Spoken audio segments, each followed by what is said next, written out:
हर हर महादेव। प्रिय दर्शकों, 8 तारीख को महाशिवरात्रि व्रत के दिन हैं। आप इस व्रत को करके और पूर्ण लाभ की प्राप्ति कर सकेंगे, उसके लिए कुछ आसान से नियम को हम बताने जा रहे हैं। और खास करके उन जातकों के लिए जिनके विवाह में अड़चने आ रहे हैं, विवाह में विलंब हो रहे हैं, अथवा वो वैवाहिक जीवन में असंतुष्ट हैं, उनके लिए भी ये महाशिवरात्रि अत्यंत लाभप्रद सिद्ध होंगे। तो सर्वप्रथम हम बात करते हैं कि 8 मार्च को आप सूर्य उदय होते होते आप बिस्तर का त्याग करें, यानी कोशिश करें कि ब्रह्म मुहूर्त में आप जग जाएं। अगर आपके नजदीक में गंगा नदी है तो आप अवश्य ही 8 मार्च को गंगा स्नान करें, क्योंकि शास्त्रों में गंगा स्नान करने के भी बहुत लाभ बताए गए। नहीं, अगर गंगा नदी बगल में है तो आप अपने स्थानीय जल से स्नान कर, चाहे कल हो, कुआं हो, जो भी हो, तालाब हो, उस जल से स्नान करें।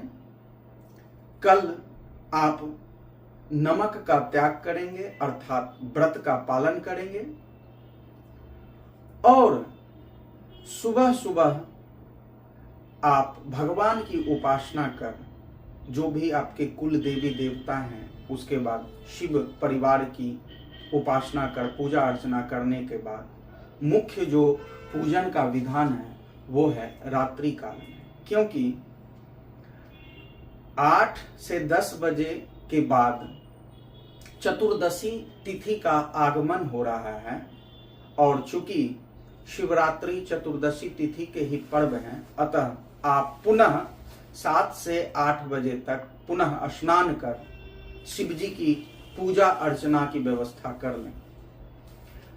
और इस पूजा अर्चना में किन किन वस्तुओं को चढ़ाने से आपको यथाशीघ्र फल मिलेंगे, उसके बारे में हम बताता हूं। सर्वप्रथम हम एक मुख्य चीजें आपको बता रहे हैं कि आपके विवाह में अड़चने आ रहे हैं, विघ्न उत्पन्न हो रहे हैं, विवाह में विलंब हो रहे हैं, या आप विवाहित हैं लेकिन वैवाहिक जीवन में असंतोषजनक फलों की प्राप्ति हो रही है, तो उसके लिए अत्यंत आसान सा उपाय हम बता रहे हैं। महादेव के अंश अर्थात रुद्राक्ष, रुद्राक्ष में एक विशेष रुद्राक्ष जिसे गौरी शंकर रुद्राक्ष बोलते हैं, प्राकृतिक रूप से ये रुद्राक्ष आपस में जुड़े हुए रहते हैं, इस रुद्राक्ष को गौरी शंकर रुद्राक्ष बोलते हैं। गौरी शंकर रुद्राक्ष को आप उपलब्ध करें, या आपके पास पहले से हैं तो उस रुद्राक्ष की भी पूजा करें शिव पूजा के साथ साथ। इससे उस रुद्राक्ष की गुणवत्ता, उसकी शक्ति की वृद्धि होगी और आपके वैवाहिक क्षेत्रों में जो भी अशुभ फल हैं उसकी शांति होगी और शुभ फलों की वृद्धि होगी। पति पत्नी का संबंध अत्यंत शुभ हो जाएंगे, शादी विवाह में विघ्न बाधाएं आ रहे हैं वो दूर हो जाएंगे और आप सुखी जीवन व्यतीत करेंगे। इस गौरी शंकर रुद्राक्ष का प्रभाव आपके जीवन पे बहुत ही शीघ्रगामी से पड़ने लगेंगे। अब हम बात करते हैं कि शिवलिंग पर या शिव जी को आप किन किन चीजों को अर्पित करें। उस चीजों को अर्पित करने पर ग्रह, कौन कौन से ग्रह प्रसन्न होकर आपको आशीर्वाद प्रदान करेंगे और आप जीवन में सफल होइएगा।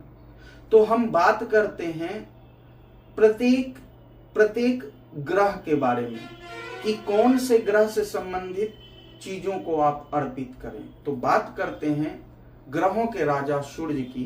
तो सूर्य आपके कुंडली में अशुभ स्थिति में विराजमान हो और आपके जीवन पर उनके अशुभ फल पढ़ रहे हों तो शिवलिंग पर आप ये चीजें अवश्य चढ़ाइए, वो है अनार के रस। जी हाँ, इस शिवरात्रि में अगर भगवान सूर्य को आप स्मरण कर अनार के रस को शिवलिंग पे अर्पित करते हैं तो भगवान सूर्य प्रसन्न होकर आपके जीवन में अत्यंत शुभ परिणाम देते हैं। अब बात करते हैं हम द्वितीय ग्रह चंद्रमा की। तो इस शिवरात्रि में आप शिवलिंग पर अरवा चावल और दूध को अर्पित करें। इससे चंद्रमा अत्यंत प्रसन्न होकर आपके जीवन पर अपने शुभ प्रभाव डालते हैं। अब हम बात करते हैं अत्यंत बलयुक्त ग्रह मंगल की, जो शौर्य के जाने माने हैं, हमें बल प्रदान करते हैं, शारीरिक क्षमता प्रदान करते हैं और दूषित होने पर कई तरह के उपद्रव, बीमारी, दुश्मन, शत्रु, भूमि पक्ष इत्यादि क्षेत्रों में दुष्प्रभाव डालते हैं। तो अगर आपके कुंडली में मंगल अशुभ स्थिति में है तो उन्हें प्रसन्न करने के लिए महादेव को या शिवलिंग पर आप गन्ने के रस को अर्पित करें। मंगल देव अत्यंत प्रसन्न होकर आपके जीवन में अपने शुभ प्रभाव डालते हैं। अब हम बात करते हैं बुध की। तो खीरा और अमरुद ये प्रसाद के रूप में महादेव को अर्पित करें। इससे बुध अत्यंत प्रसन्न होकर आपके जीवन में अत्यंत शुभ प्रभाव डालते हैं। अब हम बात करते हैं गुरु को प्रसन्न करने हेतु आप महादेव को क्या अर्पित करें। तो शहद को आप अगर अर्पित करते हैं महादेव पर या शिवलिंग पर तो गुरु की कृपा आप पे बनी रहती है। जी हाँ, देव गुरु बृहस्पति की, जो प्रसन्न होकर आपके जीवन में बहुत से चीजों को देने वाले होते हैं। अगर आप स्त्री हैं तो पति और संतान पक्ष, धन संपदा पर, धर्म के प्रति, इन सब क्षेत्रों में अपार संपत्ति के कारक देवगुरु बृहस्पति हैं। जब वो प्रसन्न हो जाएंगे तो फिर क्या कहें। अब हम बात करते हैं शुक्र देव की। तो महादेव पर दही को आप अर्पित करिए। शिवलिंग पर आप अगर दही को अर्पित करते हैं तो दही के अर्पण होने से शुक्र देव आपके जीवन पे अनुकूल होकर शुभ प्रभाव डालते हैं। शुक्र देव भी भौतिक सुख साधनों में और खास करके पुरुष के लिए शुक्र अत्यंत लाभकारी ग्रह हैं, जो वैवाहिक जीवन में उनको अत्यंत शुभ परिणाम देते हैं। तो आपकी कुंडली में अगर शुक्र अशुभ स्थिति में विराजमान है, कमजोर है, तो उनकी प्रसन्नता है तो शिवलिंग पर आप दही को अर्पित करें। अब हम बात करते हैं शनि, राहु और केतु की। तो शनि, राहु और केतु, इससे सारे लोग, अधिकांश लोग परेशान हैं उनके दुष्प्रभाव से, उनकी क्रूरता से, पापत्व फल से।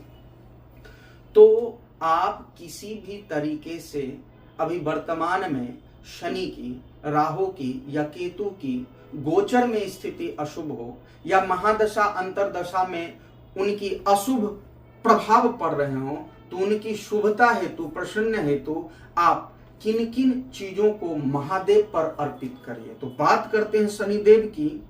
तो शनिदेव को प्रसन्न करने हेतु आप शिवलिंग पर शमी के पुष्प को या काले तिल को अर्पित करिए। शनि अत्यंत प्रसन्न होकर आपके जीवन पे अपने शुभ प्रभाव डालते हैं। राहु की बात करते हैं तो एकदम प्राकृतिक चंदन की लकड़ी को आप घिसिए। चंदन दो प्रकार की होती है, श्वेत और रक्त चंदन। तो हम बात करते हैं श्वेत चंदन की, जिसको माल्यागरी चंदन भी बोलते हैं, श्रीखंड चंदन। वो अगर आपके पास प्राकृतिक चंदन है तो उसे आप घिस कर और उसमें गंगाजल मिला के अगर आप उस चंदन युक्त जल से महादेव को अभिषेक करते हैं तो राहु की कृपा और वो भी शुभ कृपा आप पे बनती है। अब हम बात करते हैं केतु की। तो अत्यंत सरल और आसान से उपाय हैं।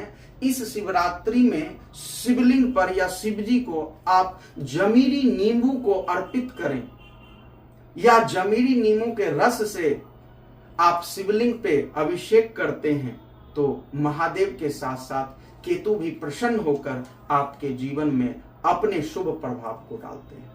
तो ये था कि आप 9 ग्रहों को प्रसन्न करने हेतु किन किन वस्तुओं को महादेव पर अर्पित करें, और ये अत्यंत शुभ मौका है इस वर्ष आपके जीवन के लिए। अगर आप इन सब चीजों को अर्पित नहीं कर रहे हैं तो उन ग्रहों से संबंधित वस्तुओं को अवश्य अर्पित करें जिनसे वर्तमान में आप प्रभावित हैं, अर्थात उनका अशुभ फल आप पे पड़ रहा है, तो उन्हें प्रसन्न अवश्य करिए बताए गए वस्तुओं को। इसके अलावे आपके पास जितने भी वस्तुएं हैं उन्हें शिवलिंग पर भाव से अर्पित करिए, क्योंकि महादेव भाव के भूखे हैं, ना कि वस्तुओं के धन दौलत या सुंदरता कुरूपता के लिए। सिर्फ और सिर्फ महादेव भाव के भूखे हैं। अर्थात इस शिवरात्रि में महादेव का पूजन करिए, व्रत का पालन करिए, रात्रि जागरण करिए, महादेव के विभिन्न मंत्रों का स्तोत्र का श्रवण या पाठ करिए, अभिषेक करते रहिए। महादेव निश्चित तौर पे आपके जीवन पे शुभ फल देंगे, और भाव से करिए। तब तक के लिए आप सबों का महादेव कल्याण करे। हर हर महादेव, जय शिव शंभू, ओम नमः शिवाय।